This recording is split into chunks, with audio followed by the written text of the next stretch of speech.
नमस्कार आदाब। आप इस समय एबी न्यूज़ के साथ बने हुए हैं। आज आपको हम एक ऐसी दरगाह पे ले चल रहे हैं जो हज़ारों वर्षों से यहाँ पे ज़िंदा है।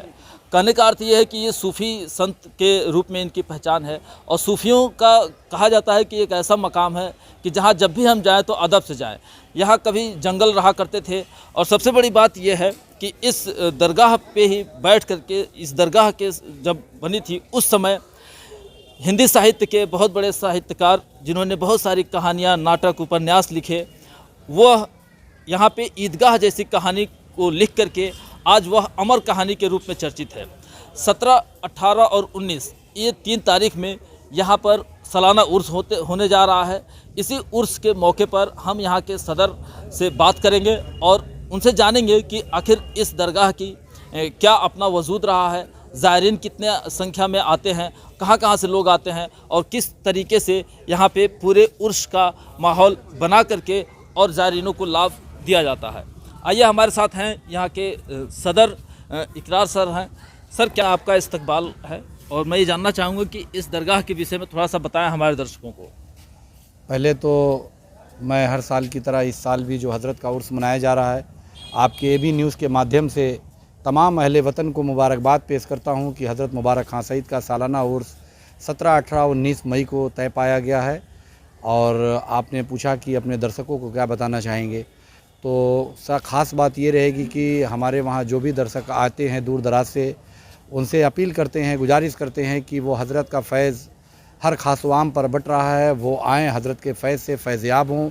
यहाँ इस्लाम के दायरे में और जो दीन सिखाता है उसके दायरे में रह करके मज़ार से जो दूरी बना करके अपने हिसाब से दुआ मांगें, फातिहा पढ़ें और हज़रत के फैज़ से फैज़याब हों। कितनी संख्या में यहाँ पे आते हैं ज़ायरीन? देखिए, यहाँ तमाम अलग अलग प्रदेशों से ज़ायरीन आते हैं, जगह जगह से ज़ायरीन आते हैं और संख्या बता पाना मुश्किल होता है चूँकि लाखों की तादाद में होते हैं वो। अच्छा, इस बार का जो सालाना उर्स है तो क्या खास होने जा रहा है पिछले वर्ष की तुलना में? देखिए, जो उर्स होता है, उर्स जो हर साल होता है वही होता है, चूँकि वो दीनी रिवायत जो हमारी है, जो इस्लामिक तरीका है वो तो रहता है। अब उसमें कव्वाल वगैरह जो होते हैं वही चेंज होते हैं। तो इस बार हम जुबैर सुल्तानी साहब को बुला रहे हैं, बेंगलोर से बुला रहे हैं, नाजा साहब को बुला रहे हैं और मजीद सोला साहब को बुला रहे हैं। तमाम कव्वाल अलग अलग आएंगे, अपने फ़न का मुजाहरा करेंगे, लोग आएंगे, उनको सुनेंगे।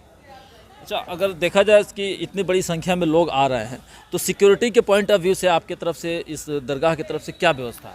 हाँ, देखिए, बहुत ख़ास बात आपने पूछा। इस बात का जो है ज़रूरी था आपका पूछना, चूँकि हमारे वहाँ जो बहुत दूर दराज से आते हैं, बिहार, बंगाल, उड़ीसा, पंजाब, बगल वाले मुल्क नेपाल से भी आते हैं, तो उनको रहने, खाने, पीने का पूरा मुकम्मल इंतज़ाम हम कर चुके हैं। इस वक्त तमाम कमरे हमने अपनी सफाई करवा चुके हैं, गद्दे डलवा चुके हैं, वो जो ऊपर हमारे वहाँ टेंट लगवा दिया, उनके नहाने के लिए सारे रूम बना दिए, बाथरूम वगैरह साफ़ करा दिए हैं। सारा इंतज़ाम हमारी तरफ से है। रही बात जिला प्रशासन की, तो जिला प्रशासन भी अपना चाक चौबंद रहता है, हर साल की तरह उम्मीद है कि इस साल भी रहेगा।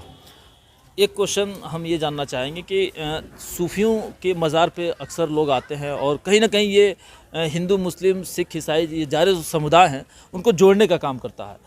लेकिन अभी देखा जाए तो पिछले समय से कुछ ना कुछ तनाव लगे, कई जगह पे रोक लगाई गई है कि गैदरिंग नहीं होनी चाहिए। इसको लेकर के कोई आपका नज़रिया बन रहा है? देखिए, ऐसा है ना कि सूफ़ी संत जो होते हैं वो एक बहुत बड़े इंसानियत के पैरोकार होते हैं, जो इंसानियत का दर्स देते हैं। सबसे पहले हम इंसान हैं, उसके बाद किसी मज़हब के हैं। मज़हब एक हमारा प्लेटफॉर्म है, ठीक है, हम उस प्लेटफॉर्म से आते हैं, उधर से आते हैं, लेकिन इंसानियत सबसे बड़ा प्लेटफॉर्म है। तो अल्हम्दुलिल्लाह हज़रत मुबारक खां सईद साहब रहमतुल्लाह अलैह के आस्थाने पे इस वक्त हैं, आप यहाँ देख सकते हैं। और हमेशा से ये परंपरा रही है, तमाम जो भी सूफ़ी रहे हैं, कि वहाँ कभी किसी धर्म के लोगों को रोका नहीं गया, कभी भी, और ना आगे इंशाअल्लाह रोका जाएगा। हमेशा हिंदू, मुस्लिम, सिख, ईसाई, इस मुल्क की सबसे ख़ास अच्छाई ये है कि हमारे मुल्क में आप देखिए, हिंदुस्तान में तमाम धर्म के लोग आज़ादी के साथ रहते हैं। यही खूबसूरती दुनिया को भी देखना चाहिए कि हिंदुस्तान एक ऐसा मुल्क है जहाँ इतनी बड़ी तादाद में, करोड़ों की तादाद में, जहाँ 150 करोड़ लोग रहते हों, तमाम धर्म के मिल करके रहते हैं। ये तमाम मुल्कों को हमसे सीखना चाहिए कि हम कितनी अच्छाई से रहते हैं।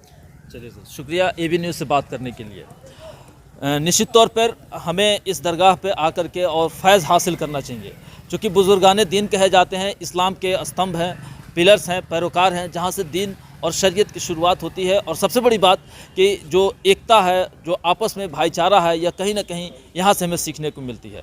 शुक्रिया, बने रहिए आप एबी न्यूज़ के साथ।